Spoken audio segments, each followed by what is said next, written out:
So this is currently my setup. Messy. So I can't tell you guys where I go to school, but my next test is, I believe, on October 12th. I could be lying. I'll just put in the right date. Um, and so far, what we've gone over has been mobility, and this is everything in my binder right now. We already had the lecture on Tuesday because I had a test on Monday for mobility. So all of this, essentially, except for like maybe a small PowerPoint at the back, is mobility. So we have to know all this material plus what plus the other material that we're going to go over next week. So right now I have all my PowerPoints. I have all my PowerPoints just what is this? What is this called? Paperclip together. I was thinking of a safety pin. Safe paperclip together. So you just saw amputations, cerebral palsy. This one's not paperclip because I'm working on it right now. I have compartment syndrome, which I finished up here. Um, Spinal cord injury. This one's long. So these are all spinal cord injuries. And these notes I took them in class. I did go to class. I have fractures. More fractures. More fractures. And then um, this is soft injuries. So this is going to be like your dislocations, your sprains, your strains, meniscus tears, all of that. And then here's drugs for mobility. And then this is patient-centered care. We're going over this next week. So all of this stuff I just flipped over. This is all mobility. Also, I want to point out that my nursing school is theory-based, meaning that we don't have like blocks of classes. We don't have like a pediatric class and then a fundamental class and then, whatever else, OB-GYN or med-surg. Ours is just like everything's kind of lumped together, and then they take out different exemplars. So this is how I've been studying. So essentially I write the exemplar in the middle, so compartment syndrome, and then I write down, the patho, like what it is, and then I have clinical manifestations. So these are things you're going to see in the hospital. I wrote down causes or things that can cause compartment syndrome. I have early signs and symptoms and later signs and symptoms. I have treatment, so this is how it would be treated in the hospital. I have complications, so if compartment syndrome doesn't get fixed, these are some things it can lead to. And then I have assessments, and then right here, this is a fasciotomy. This would be a surgical intervention for compartment syndrome. I just haven't written the definition yet. So instead of like reading, should have had my stuff together. Instead of reading, let me see, where is it? Y'all give me a second. Instead of just going through this compartment syndrome PowerPoint, I don't know how many pages, it's like maybe 10 pages. Instead of come just reading through it, I just have like a short version, something that I can look at, because our teachers or our professors, they want us to know what is the disease and what are we going to do as a nurse, because calling the doctor is not always the answer. And they always tell us, like, you're not going to always call the doctor. There are nursing interventions that you can do. And so one of the teachers for the last exam that I had, she was like, Most of y'all, when y'all study, you overstudy, you write down too much information, and that's always been me. And so she was like, you need to know what it is. What are you gonna see? What are this goes with what are you gonna see? How are you going to treat it? And then what are assessments and what interventions are you going to do? And then that way, uh, when it's time to study the test, I can just read this a bunch of times and then ask my friends questions in our study group, and they can look at mine and ask me questions. So that's what I've been doing today and yesterday, because tomorrow I have clinical. So, and then I have to work on my clinical paperwork this weekend, and then we'll get new lectures next week. So this is just compartment syndrome. So what I plan on doing is doing essentially one of these. I don't know. My friend is calling them like care maps, because that's what we're doing in school for clinical. So I plan on making one of these for like each of our exemplars. So as you can see, this right here says amputation. So I've started one for amputation, but I didn't finish it. So this one right here. And like, because I've just started doing these, I was playing around with the colors and like the pens and stuff. So this is actually the first one that I did. And I was like, I'll probably redo this one. But I was just writing in different colors. But I do like this, just having a main color. And then this is actually green. It probably looks black on camera, but I do like having a main color and then writing like serious things in red, and then just highlighting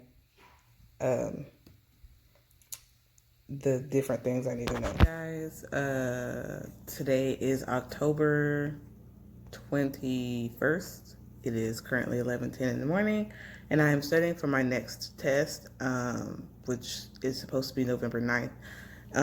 So I thought I would come back on here and tell you guys how I did on the last test. So I got an 80. Woo-hoo, first test that I passed. Let me be honest. I was telling my friend who I got the idea from that, because I got the idea of the concept maps from her, and I was telling her, I was like, well, like before you guys had asked me to do a how do I study in nursing school video, I was telling her, I was like, I've been avoiding this video on my channel for as long as possible. And now someone didn't ask, so now I have to do it. And she was just like, I think you should go ahead and do it and be honest about your struggles and be honest about your story, because not everybody who goes to nursing school gets A's every semester and graduates early. Not that you can graduate early, but not everybody gets in on the first try and just makes it on the first try. And she was like, people appreciate the honesty. And I was like, girl, you right. You so right. I'm going to do that.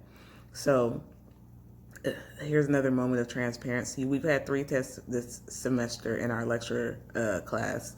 And then we have our clinical class on the side. So we've had 3 tests so far. So I didn't pass the first 2 of them. And so when somebody had asked, I was like, I don't know if I want to do that. I was like, I'm not the person who can just give out topics that like people can study from, but I do feel better about these maps. So the last time, I guess a few seconds ago for y'all, I don't know when that was before the test. So it was probably like September 30th or like October 1st or something. I don't know. I really need to get better with consistency, but it's hard in nursing school. Anywho,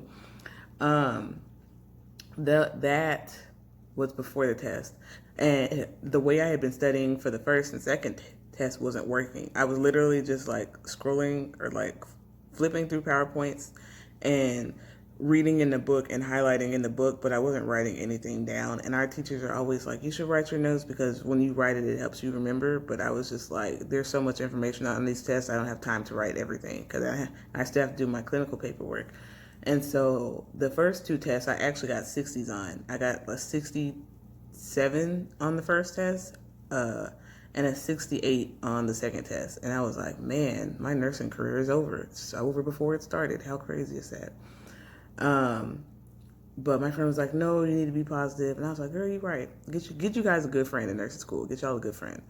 But anyway, so for the first two tests, I got a 67 and a 68. No, that's a lie. I got a 63 and I got a 63 on the first test and a 67 on the second test. And then our program, I guess some of the questions were keyed in wrong, so they threw those questions out. So I ended up getting points back. And so on the first test, I got enough points back to boost my grade up to a 70.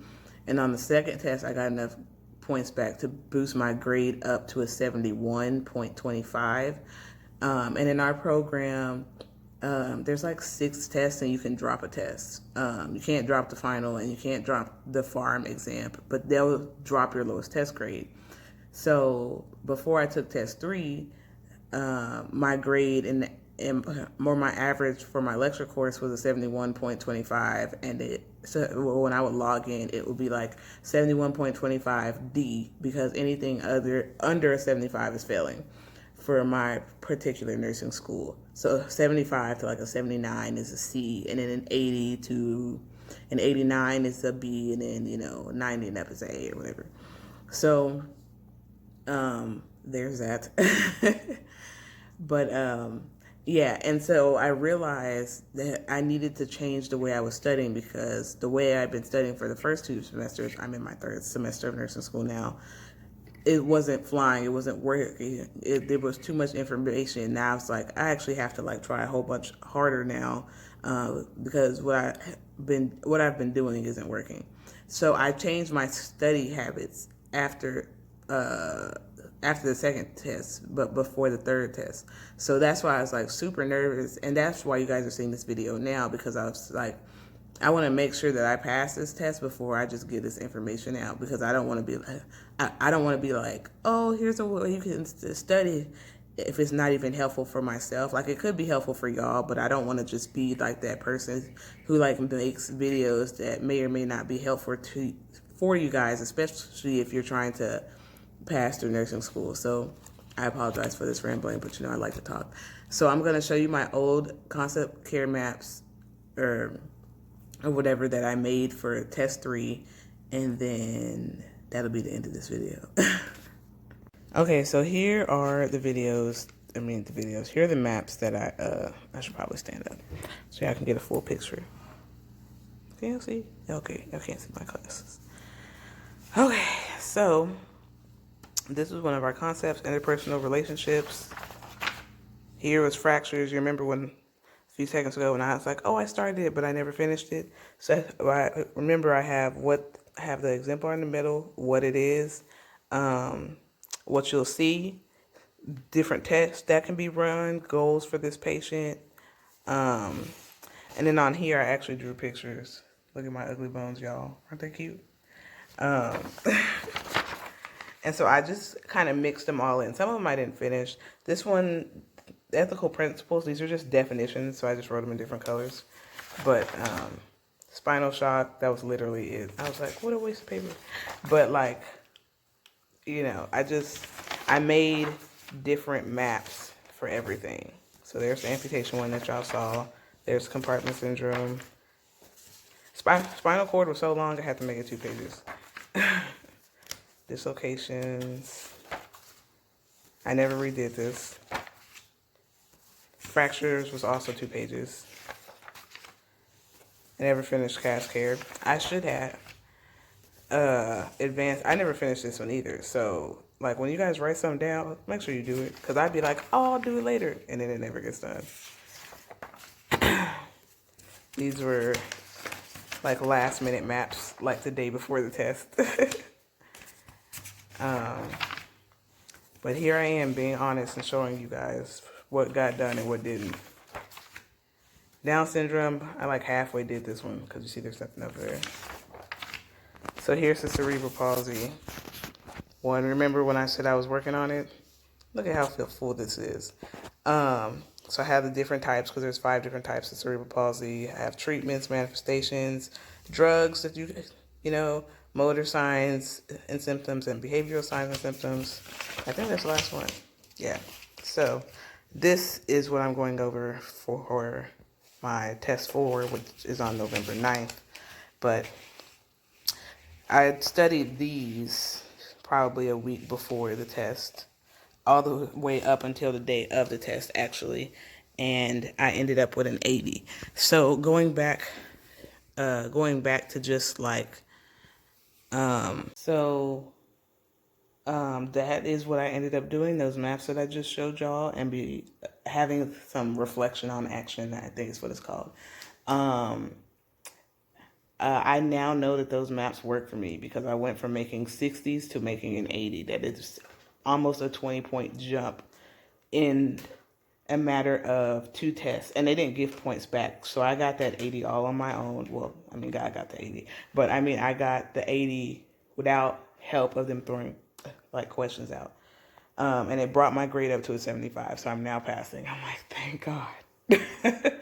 So now my goal is to get like 80, like high 80s or A's on the rest of these tests because I want to be in theory. I need to keep my GPA up. I also checked my clinical grade and I have a 99. It's just ridiculous, ridiculous, fam. But my instructor has been a great. He's been so nice. He's been a merciful grader. But yeah, I can show you guys what I'm studying for this next test. I'm not gonna go into super detail of like, oh, these are all the exemplars since I showed you what it looks like on those past sheets. But I'm gonna just show you guys what it kind of looks like. Okay, so this right here is our what is this thing called again? I don't remember what this is called. This is like the sheet that comes in the syllabus. I bought the syllabus and lost it. I don't know where it is. So y'all send a prayer that I can find it. But they put it online for us, so I printed it out and put it in here. So it has the concept, cellular regulation. It has the definition. These are the exemplars. So like the things that I was putting on these sheets over here, they come from this list. So for mine, for cellular regulation, here are my sheets that I have started, and that's about it. I wrote the exemplars down, and that was it. Cancer pain. So you see cancer pain, symptom management, whatever this is, lymphoproliferative disorder, however you pronounce that. Here it is right here. So, and I have them paper clipped, and I have what it's for, cellular regulation. So I've already written them down for this next test. So I have cellular regulation. I have healthcare organizations. I have, what does it say? End of life. And I have grief. So hopefully the goal is that all of these that I've written the exemplars on, it will end up looking like those. And then I'll end up studying those for this test. And so on our syllabus sheet, it has the objectives of the lecture. It has the assignments that we're supposed to read before class. So you see all these book numbers. All of these are chapters. So, and these are like the books we have. So like Potter and Perry, that book's in the car. McKinney, that book is over there. It's under like my maps or whatever. My Lewis book, this is my Lewis book. See, Lewis. And so what I've been doing is I will, and this one's actually not the updated one because she has another one online that I need to print, but I just be like, I'm not going to do it. I'm going to do it, but like, not right now. So what I essentially do is when I make my maps, I look at these chapters. So like, for example, this says chapter 15 in Lewis. This is chapter 15 in Lewis. So then I like to see how long a chapter is because I just be like, that's a long chapter. So it starts on page 234 and it ends on page 267. So it's about a 30-page chapter. Of course, I'm not going to read all of this. I'm going to like skim through this and write down what I think is important. But essentially, I'm going to read this and also read the PowerPoints that I've had printed off to make sure it says the same thing. And then once I have confirmed that like what's in the PowerPoint is also in the book, then I write it down on the map. Um, but yeah, if you guys have any other questions, let me know. And I shall try and get these out faster because I realize that some of you guys are also in nursing school and you might need help, okay? Because I needed help. I still be needing help. So thank you guys for watching, and I will see you guys later.